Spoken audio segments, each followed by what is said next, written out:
3 பேர் படுகொலை செய்யப்பட்ட வழக்கில் மேலும் 5 பேர் இன்று கைது செய்யப்பட்டுள்ளனர்.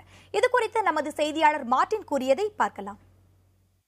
கோவை சிந்தாமணி புதூரில் நடு ரோட்டில் வைத்து 3 பேர் கொலை செய்யப்பட்ட வழக்கில் மேலும் 5 பேர் கைது செய்யப்பட்டிருக்கிறார்கள்.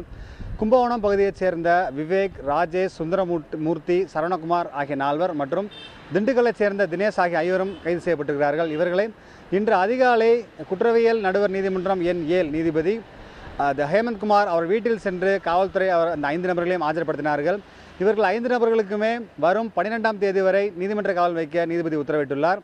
ஏற்கனவே இந்த கொலை வழக்கில் நேற்று காலை 8 பேர் கைது செய்யப்பட்டு ஆஜர்படுத்தப்பட்டுள்ளனர். இதுவரை இந்த கொலை வழக்கு தொடர்பாக 13 நபர்கள் கைது செய்யப்பட்டுள்ளனர். மேலும் இந்த கொலைக்கு மிக முக்கியமான குற்றவாளியாக கருதப்படக்கூடிய நபரை தேடி வருவதாகவும் அவரை நெருங்கிவிட்டதாக கோவை மாவட்ட காவல்துறை கண்காணிப்பாளர் சுதாகரன் தெரிவித்திருக்கிறார்.